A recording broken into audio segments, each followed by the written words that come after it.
I'm Frank Vaughn. It's April 10th, 2026, coming to you from the sunny tundra, yes, it's sunny, of Saskatchewan.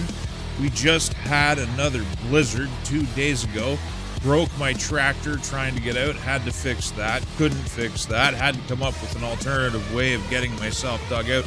I'm convinced, for the metalheads that are in my audience, that all of the songs that have been written about blizzard beasts and winter demons have been written about Saskatchewan. A lot of people think it's Norway. Norway's Nerf ball. You got nothing. Anyway, let's get on with something that isn't so sunny.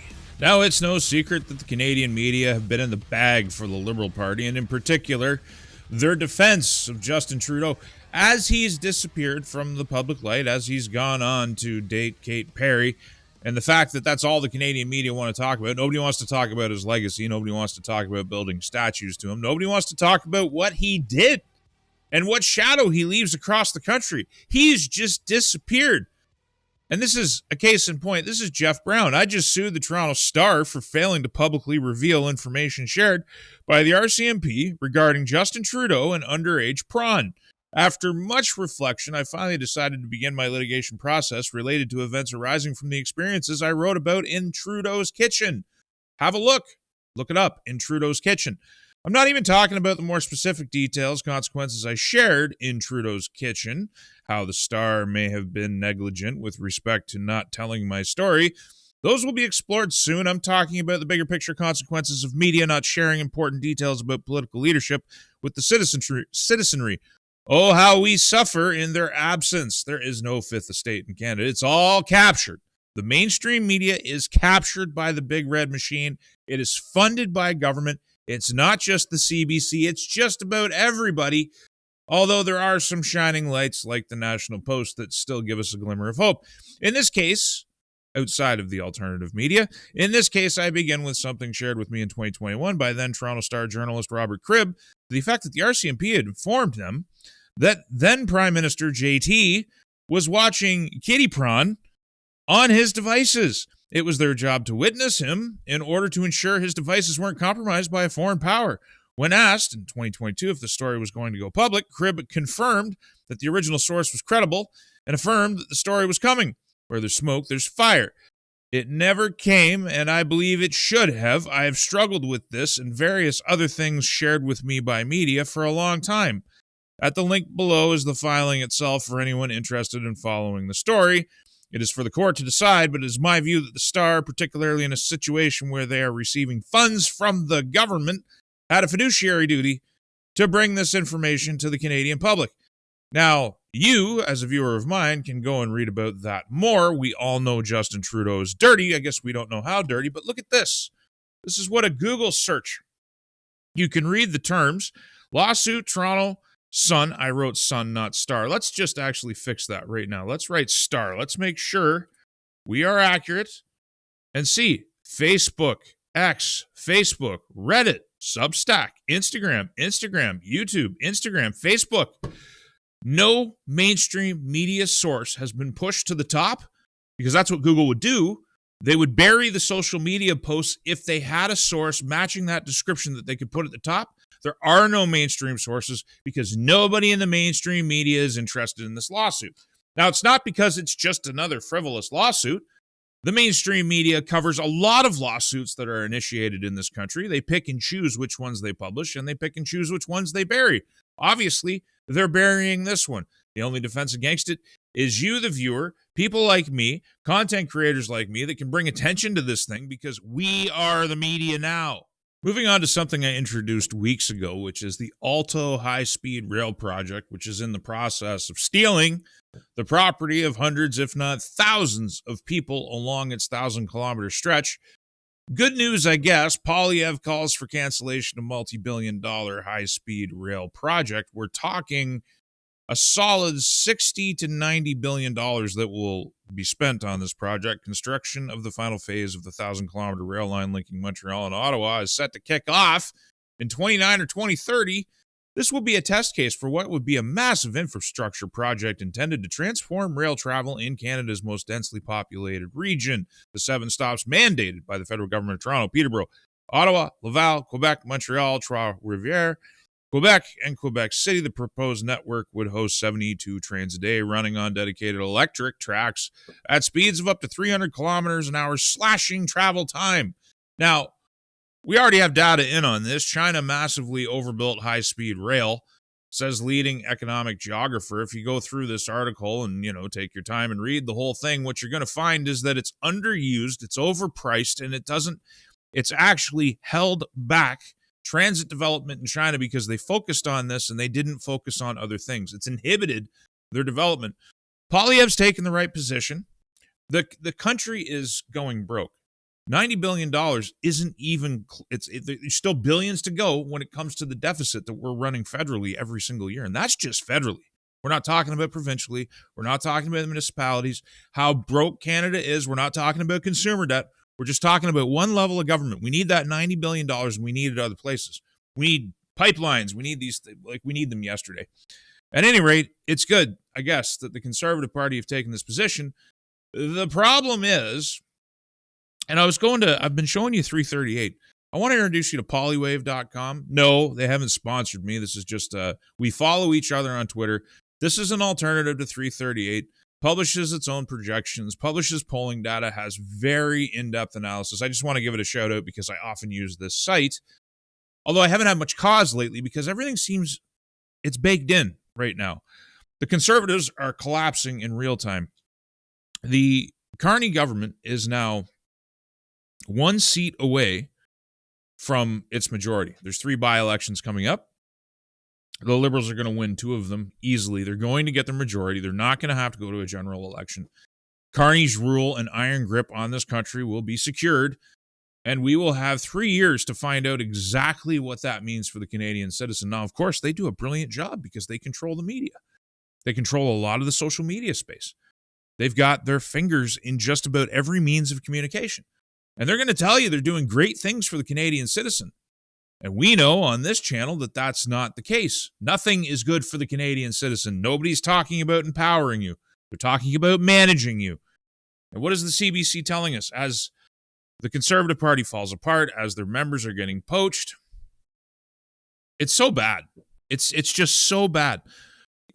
One of the reasons, maybe I don't focus on it so much, is because so much of our destiny is already solidified. We're heading in a direction. There's momentum and there's inertia. And like I've said, the only interesting thing that's going on right now is the separatist movement in Alberta and Saskatchewan, at least from my perspective. There's also the PQ, which is going to win an election in Quebec, and they've promised to trigger another referendum on Quebec independence. Of course, they have a great big bag of money and resources that they sit on underneath their feet as they take welfare from Canada, as much of it as they can, when they do finally decide to leave, and I believe they will, because if they stay, French culture will be drowned out, just like the rest of Canadian culture, in a wave of immigration from the developing world, which is already baked in. I had a friend of mine contact me the other day, and they made a comment about Indian mass migration on Facebook. And every Singh in the entire world descended upon him, and they openly said, we're replacing you. We're going to destroy you. It's our country now. You whiteys are gone. They're openly racist on Facebook, and no one says anything. No one wants to talk about that. No one wants to talk about they are bragging about being part of the replacement drive. Only when people like me, and it's difficult, right? Because I have that little percentage of native blood that courses through my veins that entitles me to call myself a Métis. So when people find that out on the left, they get all screwed up because I'm one of the minorities, sort of. It's so weird, this hierarchy of minority status. None of it should matter. We should all just be Canadians. We should all just move on together because there's going to be no Canada left if we don't. But this open bragging about replacing the population, this open bragging about replacing whitey, this open bragging about how they're going to control everything. And we're told it's a conspiracy theory, but you can see it every single day online. What is it? Is it fake? Is it all bot accounts? Am I making it up? Is it not happening? You see it. I see it. My friend who is also Métis himself, we both realize there will be nothing left. And I think Quebec understands that too. There will be no French culture because it will be drowned. The Canadian government is actively killing the thing that built Canada. They're actively killing the cultural institutions that were the bedrock of this country, and they're doing it through mass immigration. It's not to be against immigration. It's not racist to say so. There's an overabundance of racism being imported into this country right now. And it's kind of crazy how inverted people have it. The country that built the institutions that invites people in is somehow being labeled the racist one while it is being targeted for destruction. It's absolutely crazy to me. Now, we have this headline on screen. Nurse says she looked at woman 3 to 5 seconds. Staff overwhelmed before sepsis death at Ontario Hospital. Canada has some of the most expensive healthcare in the world. One of the dumbest talking points I hear come out of the American left, as well as out of foreign press, is that Canada has a healthcare system that's the envy of the world. Our own politicians will tell us that. It's failing. It's leaving people in sickness and death, and it's now offering an increasing number of people MAID who cannot get the health care that they need. Instead of palliative care, it's, why don't you consider dying? That's the kind of system that we've built. More funding, which is what this article is all about. It's about funding. We're not talking about solving problems. We're going to talk about funding. We're going to talk about hiring more people. We're going to talk about paying more money. But the system that underlies all of those things is what is the problem. And anytime anybody brings up ways to solve that problem, they get labeled as somebody who wants to destroy universal medicine, wants to destroy the healthcare system, wants to privatize everything, as if the other countries who deliver healthcare better than us don't have private components in all of their universal systems. There are plenty of countries that offer universal healthcare and do so with private mechanisms, because private profit-taking mechanisms incentivize efficiency, and competition brings prices down. You can have universal coverage and still have those private incentives. We're missing that in Canada. We have more in common with Cuba and North Korea than we do a Western nation. Just one of the many problems with this country. Another thing, the Ostrich con. Arguments to save birds from cull in BC were based on falsehoods. Evidence shows. Now look at what they can do. Remember, they're not telling you about that lawsuit that I opened this video with. They're just going on about how they lied about the ostriches and lied about the medicine. And by the way, when you're trying to save your herd, I can understand why people throw everything at the wall. Maybe they made some false claims. Maybe they made some false statements. Maybe they exaggerated exactly what it was they were doing. But underneath all of this nonsense is the fact that a whole herd of perfectly healthy birds were destroyed because the CFIA had to make a point. Just like they had to make a point with Montana Jones and her sheep. They killed them all first, and then they confirmed that they didn't have disease. And they killed all these ostriches even though they were perfectly healthy, because the government has decided that if there's any exposure at all in any herd to any kind of disease, the whole thing must die. And the compensation process, which, by the way, they destroy the livelihood of this farm, and they're still in negotiations. They haven't been paid. Montana Jones never got paid. They were going to pay her, but then as a punitive measure, because she disobeyed the lawful order, so-called law. Well, it was a lawful order. Unjust, wrong, but lawful. She disobeyed the lawful order, and so she rug pulled herself out of compensation. So the only option these people leave you is you must surrender your animals. They must die in the most inhumane conditions. And even at that, we see in the pictures, if you believe that these animals were diseased, why weren't the CFIA officials, why weren't the police, why weren't the people overseeing the cull wearing proper protective gear? They didn't even take it seriously because it was about the bureaucracy enforcing its rules upon the people. Moving on, as discussed on this channel before, Canada has no control over its borders. We have no control over our immigration system. I have said that the Liberals are trying to get some form of control over it, but it isn't much. We've been overrun by triads. We've been overrun by cartels, and I have celebrated on this channel the Trump administration trying to bring attention to that. I've taken heat for that. Not as much heat as I've taken for criticizing the war in Iran, but I have sung the praises of the Trump administration for putting the focus back on Canada, back on our borders, back on the security threat along its northern border. U.S. Border Patrol apprehends 4 British citizens for entering USA illegally from Canada through a remote area in Maine. They're identified as, these are some British names, Mohammed, Sultan, Saleh, Ali Mohammed, Ali Abdullah, Hamid, Mohammed Nagy, Ibrahim Ayub, Khan. Madness down here says, my guess is someone dropped them off in a remote area of Canada and they hiked over. I wish they described what type of footwear they had on. Interesting. It appears Canada just let these men in. We either let them in or they came here without our knowledge.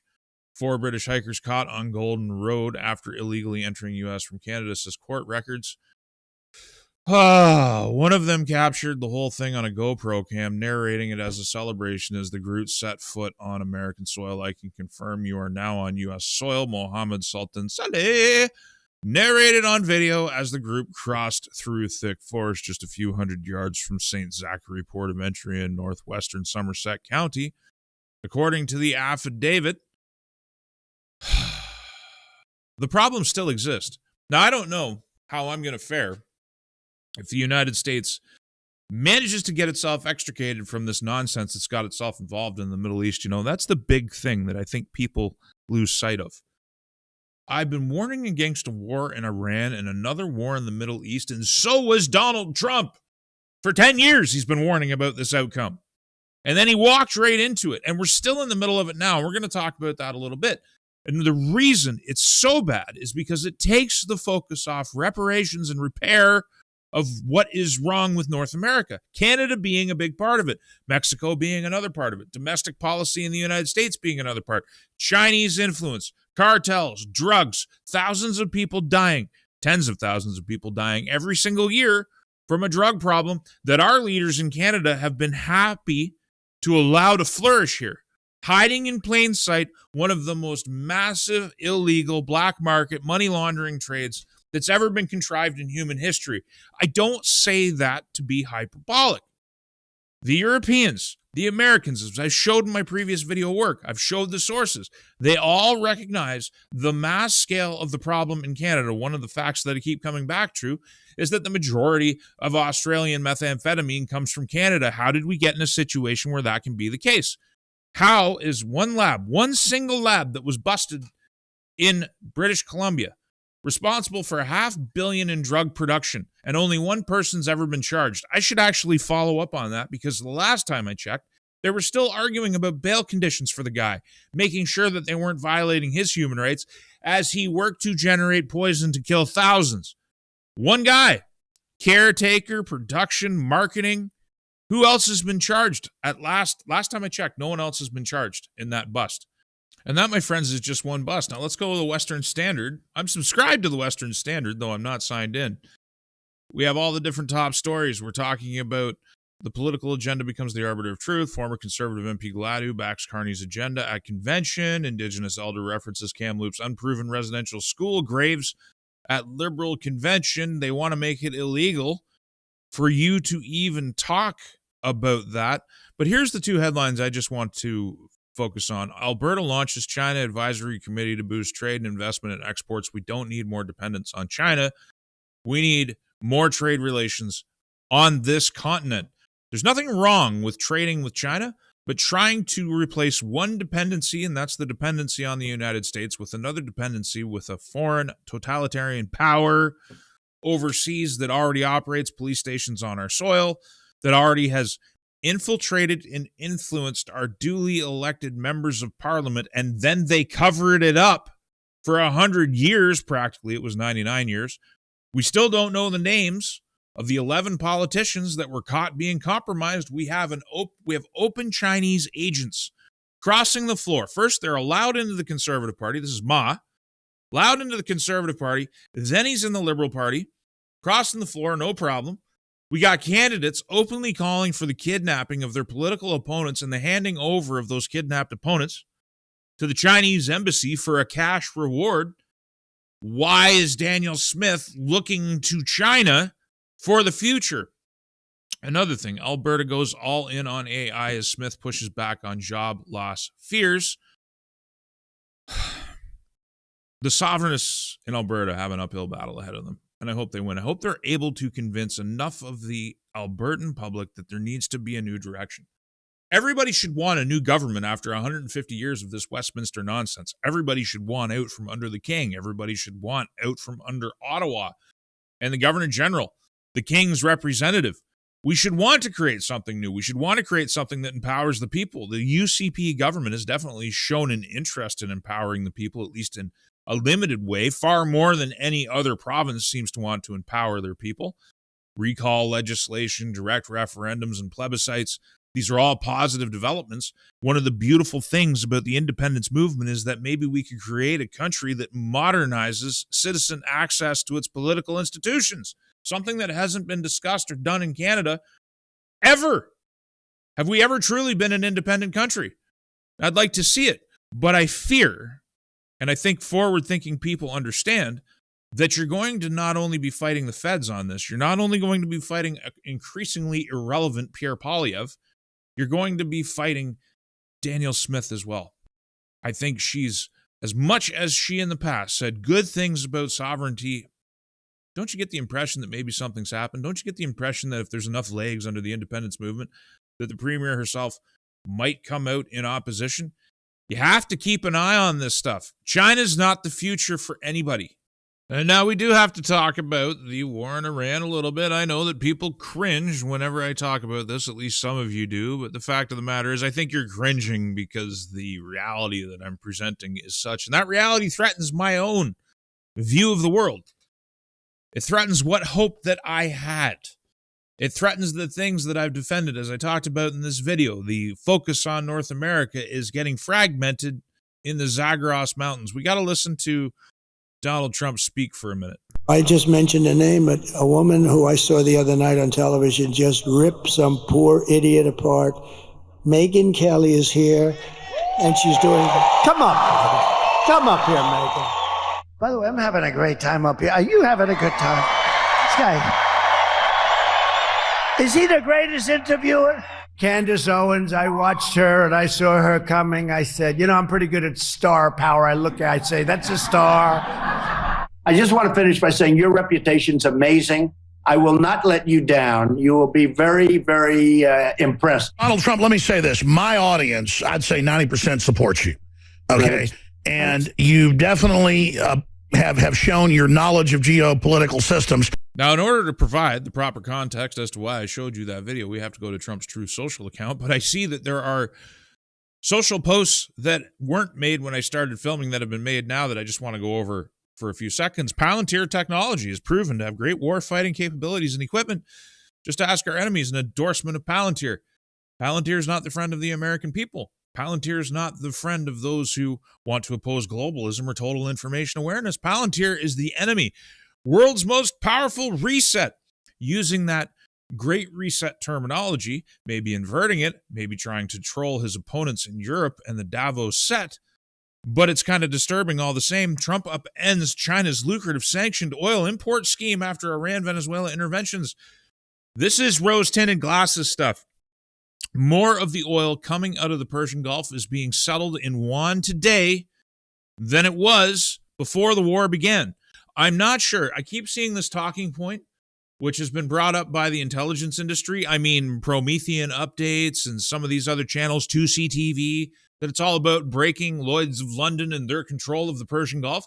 I'm not really sure how swapping, if you accept that narrative, how swapping the control of Europe and Lloyd's on the insurance industry for oil being settled in yuan, I'm not sure how that is a net positive for the United States if the intention is to maintain U.S. hegemony. This is narration creation. This is supporting what I call a failed policy. I've been calling this way for the last 10 years. A war with Iran is a disaster for the United States. Iran now controls the Persian Gulf. Make no mistake about it. And there's nothing the United States can do about it. They've said they've mined the strait. Only tanker traffic that they wish to pass will pass. It isn't. We're going to get to the fact that it isn't moving. Let's try to focus here for a second. There are reports that Iran is charging fees to tankers going through the strait. They better not be, and if they are, they better stop now. What are you going to do, Don? What are you going to do? You can't open the Persian Gulf. You can't do it. Iran is doing a very poor job. Dishonorable, some would say, of allowing oil to go through the Strait of Hormuz. That is not the agreement we have. You agreed to their 10 points. You agreed to it. You tweeted it. It's on your social media channel. Maybe you misunderstood what it was you were agreeing to, but the Iranian 10 points have been clear since they released them. I don't think there's a ceasefire here, folks. The Israelis and Hezbollah are still fighting in Lebanon. A condition of the ceasefire was that Lebanon would be included. It's not the Iranians or the Americans. The Americans say that it was never part of the deal. The Iranians say it always was. But most importantly, the United States handpicked a mediator in Pakistan. And that mediator said that a ceasefire in Lebanon was part of the deal before the negotiations have even begun. This thing's on the ropes. Meanwhile, bombs keep falling. Meanwhile, the strait is still closed. But what I want to talk about with the video, here's the social media post. I know why Tucker Carlson, Megyn Kelly, Candace Owens, and Alex Jones have been fighting me for years, especially by the fact that they think it is wonderful for Iran, the number one state sponsor of terror, to have a nuclear weapon because they have one thing in common: low IQ. You just heard Trump, in his own words, celebrate them. They haven't been fighting him for years. Tucker Carlson, in particular, was the person that he selected to enter the Republican National Convention before the last election. Side by side, they sat beside each other. Not fighting him, endorsing him. Tucker Carlson, who was there when Trump was inaugurated the second time and failed to put his hand on the Bible. Tucker Carlson, one of his biggest allies, has not been fighting him for years. Neither has Megyn Kelly. For that matter, whether you like Candace Owens or not, her and Charlie Kirk made their bread and butter by helping him get elected in the past. It's insane, the inversion of reality, and that the cultists, there's a lot about Donald Trump that I've defended over the years about his policies, more the ideas, not the man. I'm not in the cult of personality because of things like this. Snip, snap, snip, snap. He flips his script on a dime. And this is the infighting, which now has somewhere in here, we may not get to it today, but somewhere in here is an article about how, covering how MAGA influences are all salivating at arresting each other. What has happened to America First and MAGA and freedom and the defense of the Constitution and free speech when they're calling for each other's arrests? The base itself is in the midst of a civil war. The independents are fleeing, and it spells big trouble coming November. Don't shoot me the messenger. I'm just the one telling you about it. Inflation surges as effective Iran war show in prices. So, I mean, it's bounced off what I would call resistance, or I should say support, not resistance. Bounced off support, and now it's moving up. The U.S. government is spending $88 billion a month in interest on national debt, equal to the spending on defense and education combined. It's insane. And these issues aren't getting better. They're getting worse. Trump wants a Federal Reserve that will print. He wants low interest rates, baby. Although that has disappeared from the conversation, probably because it's not realistic. If you print now, inflation goes through the roof and the poorest Americans would suffer. Consumer sentiment hits record low. Inflation fears rise amid Iran war. The university's headline index of consumer sentiment tumbled to 47.6, down 10.7% from March, to its lowest on record. Current conditions and expectations indexes also saw double-digit monthly declines. Whether you like it or not, the American people seem to detect that there's trouble on the horizon, and they're already feeling it in their pocketbooks. So while the president is talking about how great the American economy is and how this is only a momentary blip on the radar, everything will be fine soon, oil prices are going to come down. By the way, that is not going to happen. And before I get to why I say that's not going to happen, I just want to look at this. This is Rasmussen. Mark Mitchell's been silenced for over a month now. He's tweeting about movies and nonsense when he should be doing polling work. And the problem is he's an accurate pollster. And the lifeline of Rasmussen was threatened because of what his polls were showing. And so instead of compromising his values, he just decided to be silent. And that's what I think has happened. Only 16% say their personal finances have improved. That's less than 1 in 5 Americans who claim that their finances have improved since Trump took office. Don't shoot the messenger. I'm telling you about the headwinds coming into November.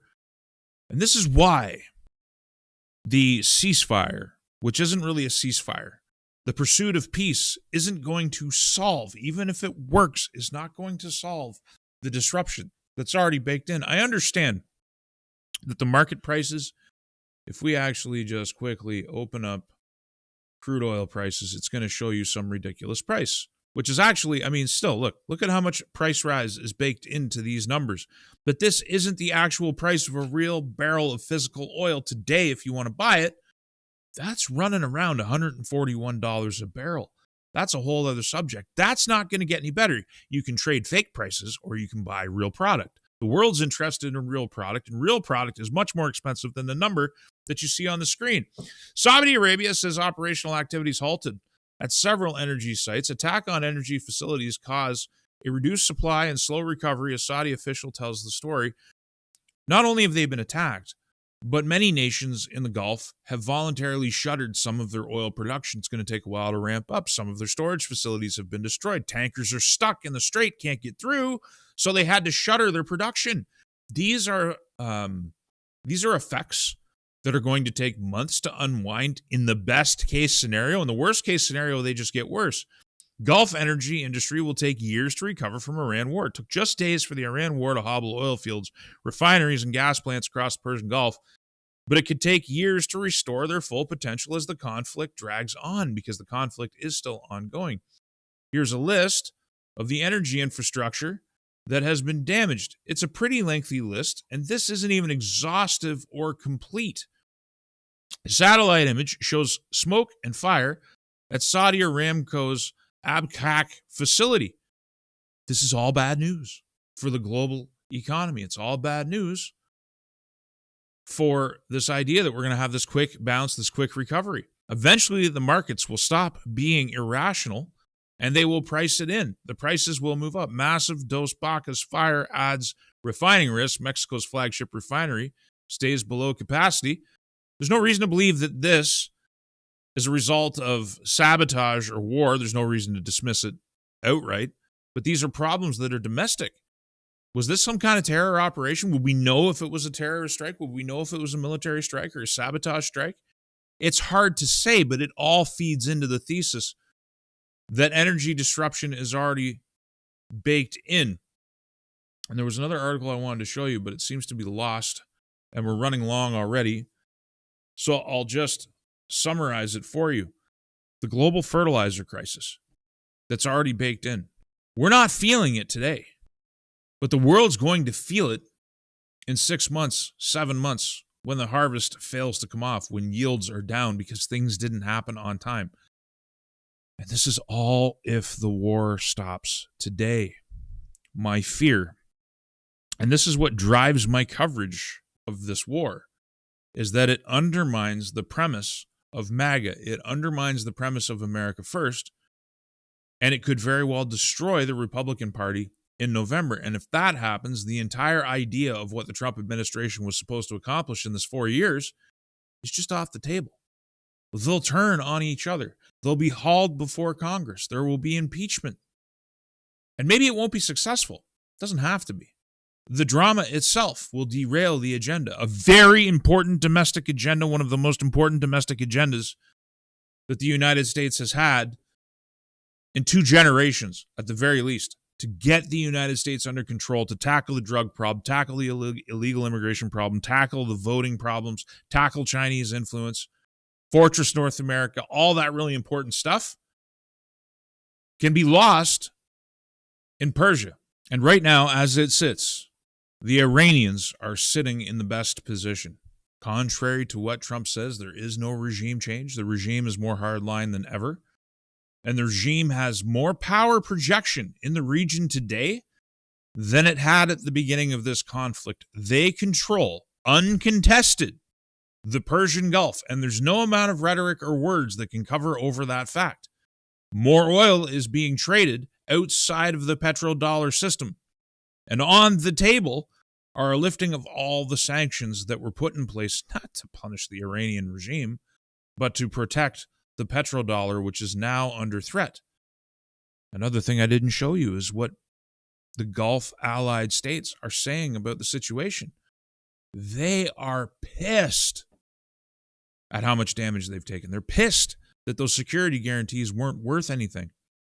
They're angry that the Iranians, if this ceasefire were to hold, if you can call it a ceasefire at all, if this peace was to last, if they gain control of the Persian Gulf, their entire empire becomes subject to Iranian approval, what empire it is.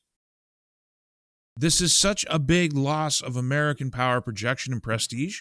And for those who say it was necessary to counter Lloyd's of London, it's a nice myth. but it covers over it's a little piece of truth that's used to cover over the big truth, which is that this whole thing, this endeavor, was embarked upon at the behest of the Israelis. And they are in no way inclined to allow the Americans off the hook now that the Americans are on the hook. There was no need. If the United States and its desire was to counter Europe and to reorganize its empire around a North American-centric focus, they didn't have to do this war. They could have accomplished all of their objectives and maintained a lot of clout in the world that they've now lost permanently. This isn't a temporary change. They could have done it all without engaging this war. And there was a time where I thought Trump knew that. The end of the 12-day war. I thought he still understood that. Remember when he was boarding a helicopter and he made a very pointed quote about how Israel and Iran don't know what the fuck they're doing? Do you remember that? That's a quote. It's not me swearing. That's a quote from the president. That quote made me think he understood. Something changed. I don't know what it is. And now America is stuck in a quagmire, and I'm worried that that quagmire is going to sink all the other good things that are going on with America First and MAGA. I'm Frank Vaughn. I'll see you in the next one.